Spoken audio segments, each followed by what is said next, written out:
Labdien, doktor! Paldies, ka atradāt laiku šai intervijai. Un man šķiet, ka šodien mums ir ļoti aktuāla tēma par sievietēm pēc 40 gadu vecuma. Sakiet, vai jums, doktor, praksē ir daudz tādu pacientu 40+, un vai mēs varam kaut kā palīdzēt tām sievietēm arī? Vai mums ir kāda īpaša terapija, īpašs ārstēšanas plāns šīm sievietēm? Un vai vispār 40 nav jau par vēlu? Labdien, Agnete! Paldies, ka uzaicinājāt, un mēs labprāt šodien parunāsim par šo tēmu. Kā jūs pareizi minējat, pacientis, kur griežās pēc 40 gadiem, ar katru gadu pieauga. Un sākumā es domāju, ka tas ir tikai tendence, ko es redzu savu kabinēta, bet izrādās, un runājot ar savām pieredzējošām kolēģiem, tas ir kopēja tendence. Un ziniet, es pieradu savam secinājumiem, tad, kad šogad bija apmeklējusi ikgadējo konference, mūsu Eiropas starptautisku konference par reproduktīvu medicīnu. Galvenā tēma bija, ko darīt un kā palīdzēt pacientiem pēc 40 gadiem. Un kas ir interesanti par statistiku? EŠRA ikgadē publicē statistiku par to, cik bija veiktas ciklas Eiropā, ar kādām iznākumiem, cik procentuāli izdevās grūtniecība pēc pirmā IVF programmas, bet arī savukārt viņi taisa statistiku par to, kas griežās pēc palīdzības. Un tie cipari ir dramatiski. Lieta tāda, ka pacienti no 28 līdz 35 gadiem izrādās pēdējā 5 gada griezumā griežās rētāk pie specialistiem. Tas nozīmē to, vai viņu neinteresē grūtniecība, vai viņam ir kaut kādas citas lietas, kāpēc viņa negriežās. Bet ekstrīmli pieauga pacientu grupā 40+, kas griežās pēc IVF palīdzības. Tas nozīmē to, ka tā kopēja tendence plānot bērnus, iet pēc specialistām, pēc palīdzības, ir attiecas uz visu Eiropu. Es domāju, ka arī uz visu pasauli. Tāpēc tādus pacientus 40+ tagad ir daudz, un viņas būs vēl vairāk. Un tāpēc mums, specialistiem, jābūt pilnīgi gatavam šim izaicinājumam. Tas ir izaicinājums. Un atbildējot uz jūsu jautājumu otro daļu, jā, pacienti pēc 40 gadiem viņi atšķirās. Un pat jā, pie tevim nāk visveselīga sieviete ar labu ulnieces rezervu, vienalga. Tas IVF iznākums vai rezultivitāte pēc medicīniskas apaugļošanas procedūras tu nevar salīdzināt ar sievieti 35 gadus. Un kur tas kodoliņš? Kāpēc mēs nevaram uztaisīt to, ko mēs varam izdarīt 35 gadu vecumā, sievietēm 40+ gada vecumā? Pirmā problēma ir saistīta ar to, gribam vai negribam. Pēc 35 gadiem sieviešu organisms sāk novecoties. Un vīriešu organismu tāpat. Mēs visi sākam novecoties pēc 35 gadiem. Un tā novecošana sieviete izpaužas pirmkārt ar ulšūnas daudzumu samazināšanu. Protams, tas process, viņš atšķirās no sievieti uz sievietēm. Ir sievietes, kurām 40 gadu vecumā ir, piemēram, normāla ovariāla rezerve, un lielākā daļa jau ir samazināta. Nu, kā tas atkarīgs? Tas ir atkarīgs no dabas. Kā viņa mīl mums. Tāpēc, ka tad, kad meitene piedzim, mums visiem ir vienas ulšūnas skaits, ap 1 miljonu. Bet tad, kad pienāca pirmās menārhijas, ir sievietes, jaunas sievietes, kurām reducējas 70% no folikuliem. Ir tiem, kurām ir 50%, ir tiem, kurām ir 30%. Tiem, kuri 70%, viņam paliek mazāk tas folikuls. Protams, uz 40 gada vecumu viņam tas ulšūnas daudzums būs mazāk. Tiem, kurām reducējas ļoti maz folikulas, arī nepaveicās, tāpēc, ka viņam ir multifolikulāras ūlnīcas, kuri nes savas problēmas. Paveicas tiem, kurām notiek viss tā kā pienākas 50 uz 50. Un runājot par to, ka šūnas daudzums arī ir atkarīgs no sadzīves faktoriem, no ārējiem faktoriem un no iekšējas veselības faktoriem. Piemēram, runājot par citiem faktoriem, kur var ietekmēt uz to daudzumu, tā ir ģenētika. Un ir, piemēram, ģenētiskas slimības, kur pats par sevi samazinā olnīca rezervi ātrāk nekā pārējiem. Piemēram, tas ir izmaiņas chromosomas, balansētas izmaiņas chromosomas. Viņi vēl saucās Robinsona translokācijas.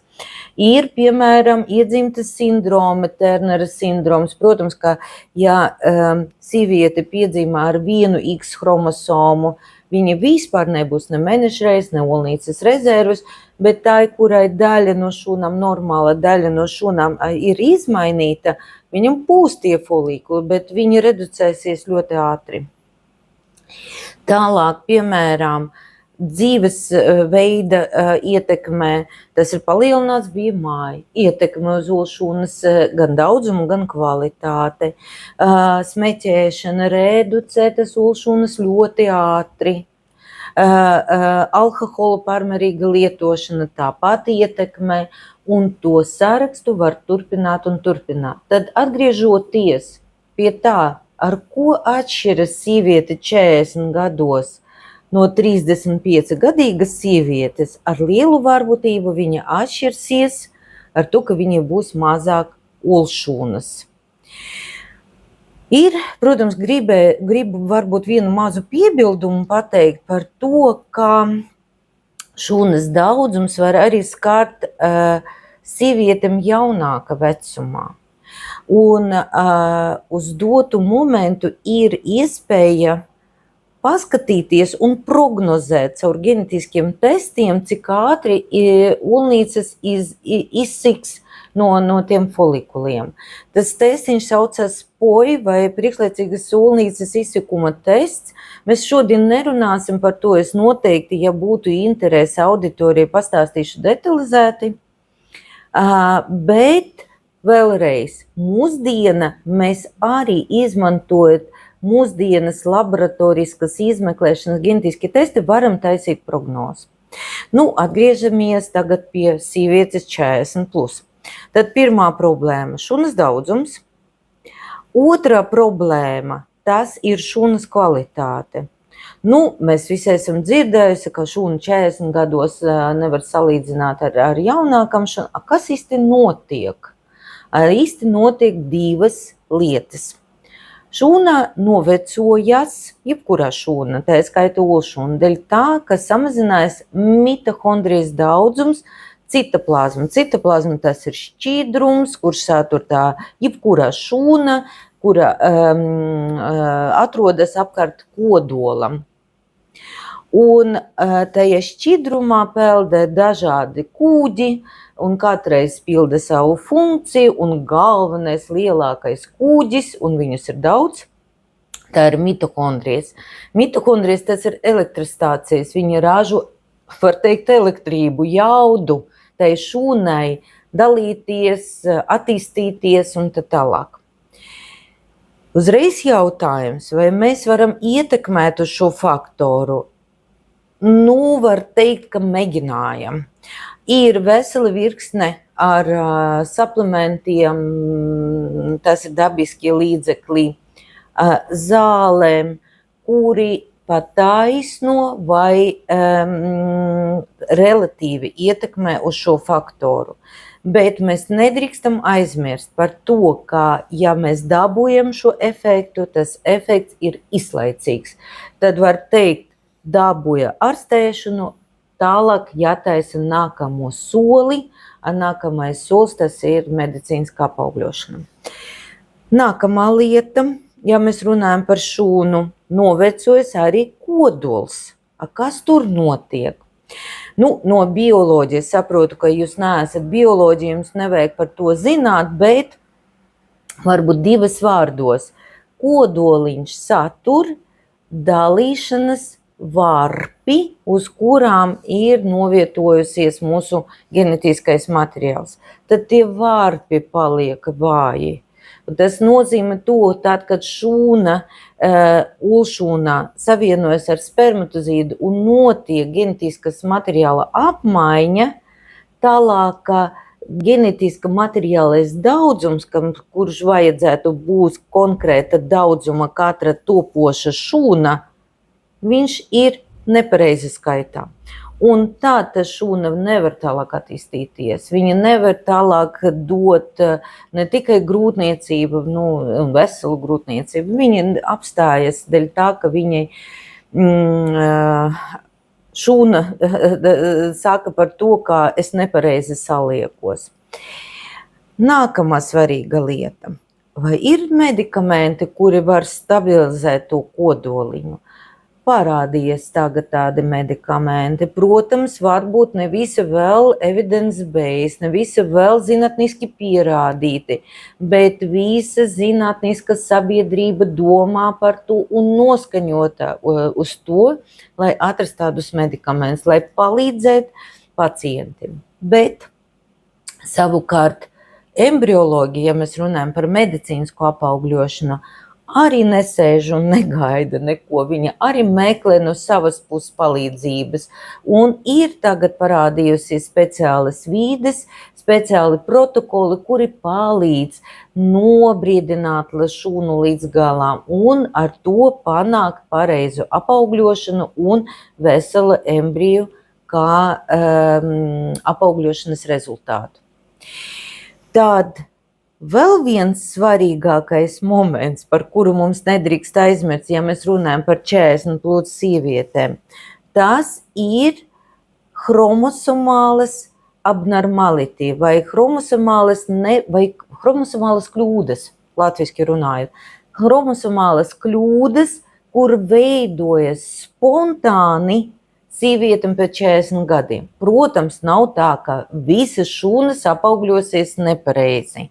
Bet, ja skatīties uz šo vecumu no 40 līdz 42 gadiem, tas procents sasniedz līdz 80%. Iedomājieties, no 10 olšūnām, kuru mēs veicam apaugļošanu, un izauga, 10 blastocistes, tikai 2 no viņiem būtu veselas, 8 būs ar dažāda veida spontānam patoloģijām. Tāpēc, ja jums ir 40+, nav ko vēl sēdēt, gaidīt un, lidot makoni. Vajadzētu nākt pie specialista un pēc iespējas ātrāk sāk izmeklēties, izvērtēt savu solnīcas rezervi un runājot ar specialistiem, izvirzīt pareizu ceļu rezultātam. Un vēl viens faktors, par kuru mēs vienmēr noklusējām. Ziniet, par ko? Tas ir vīrieši. Tās ir spēcgrupa. Mēs domājam, un vīrieši domā par to, kā viņam, līdz pēdējai elpai būtu iespēja rādīt bērnus. Varbūt arī tādi unikumi ir, bet vīrieši novecojas tāpat kā sievietes. Un novecošanas pazīmes mēs ļoti labi varam redzēt spermogrāmas vīriešiem pēc 40 gadiem. Nerunāsim šodien par šo jautājumu un varbūt pajautāsim labāk andrologam, viņu varbūt atraktīvi var izstāstīt, kas tur īsti notiek, bet par ko es gribēju brīdināt mani mīļi skatītāji par to, kā vīriešiem pēc 50 gada vecumā ir palielinājis riski dot pēcnācējām tā saucamās de novo mutācijas vai gēnas mutācijas, kur veidojās tukšā vieta. Protams, medicīna tagad ar visu vāru mēģina atšķirt šīs izmaiņas embrija līmenī, tāpēc, ka tas nav noslēpums, kā visam pacientiem, kuri iet uz medicīnisko apaugļošanu. Mēs piedāvājam, rekomendējam veikt pirms embrija novietošana dzemdes dobumā ģenētisku testēšanu, lai zinātu, vai mēs veselu embriju liekam mammai vai kā. Un de novo mutācijas, tas ir vēl viens izaicinājums, ar kuru mēs cītīgi cīnījāmies ģenētiskā laboratorija, lai dot garantiju pacientiem, ka tiešām viņam piedzims ilgi gaidāms vesels bērniņš. Paldies, doktor, ļoti interesanti. Un tad no šī mēs secinām, ka vislabāk, protams, plānot šo grūtniecību balstoties uz šūnas vecumu un arī mātes to fizioloģisko veselību, tomēr plānot šo grūtniecību ātrāk nekā vēlāk. Bet tā labā ziņa, laikam, no tā visa ir, ka, ja jums ir 40, ja jums ir pāri 40, ja, ir iespējas, ja, un noteikti, ka var nākt uz kliniku un izrunāt ar speciālistu, kādas ir tieši jūsu varianti, jo vienmēr ir iespēja arī šajā gadījumā palīdzēt iegūt šo veiksmīgo grūtniecību.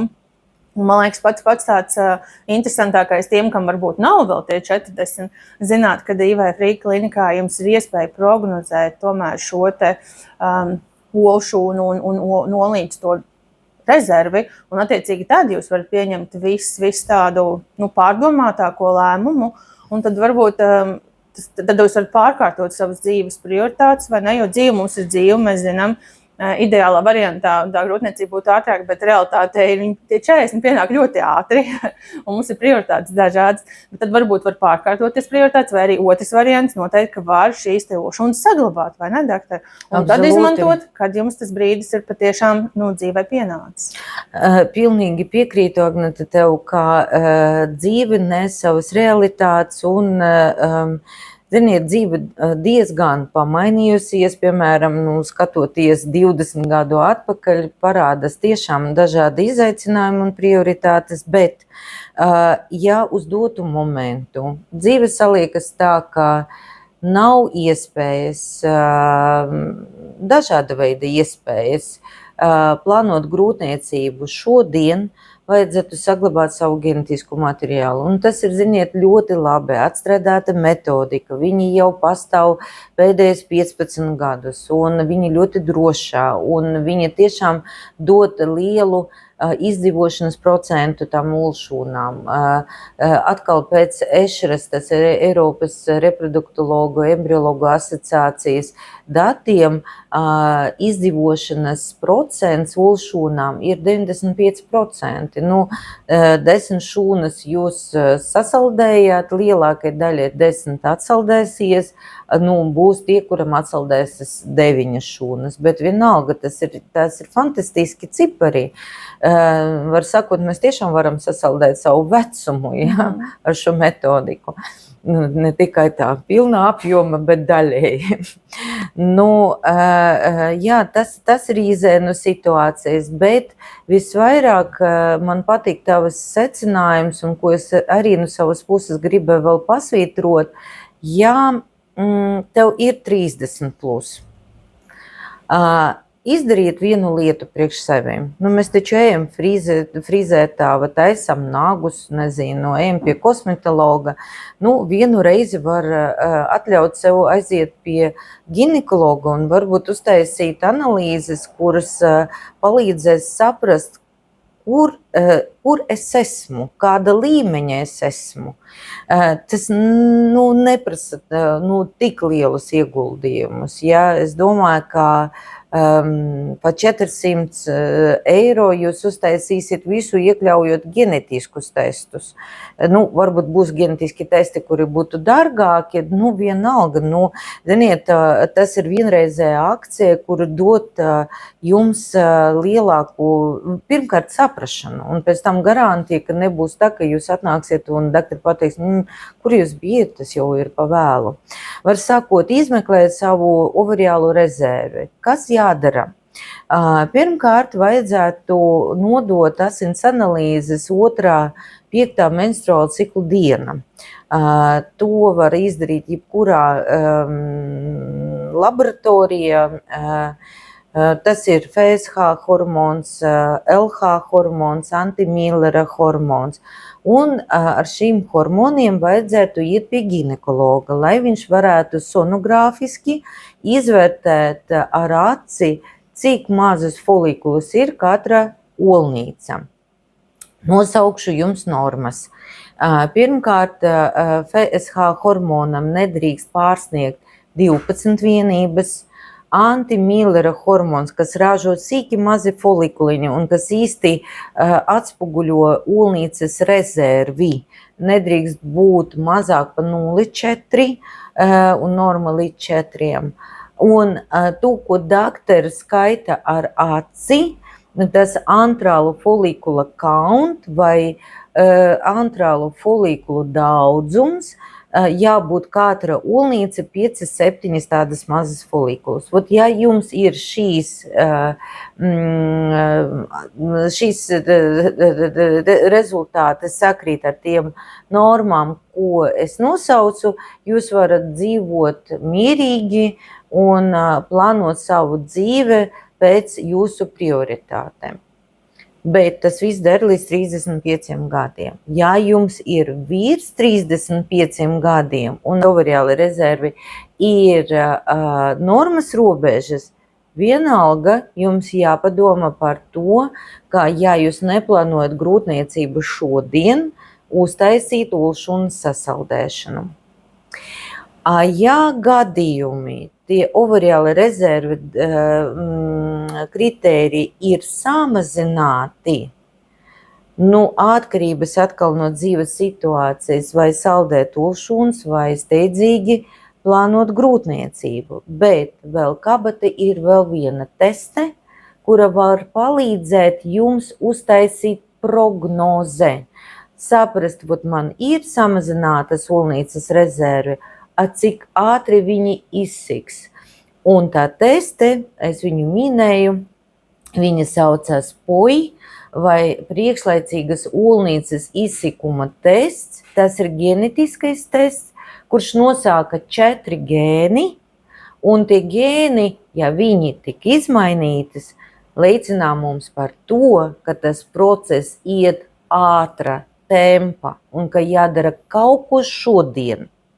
Ja šīs analīze ir negatīva, varbūt olnīcas rezerves samazināšanas process turpināsies, bet varbūt netik liela tempā.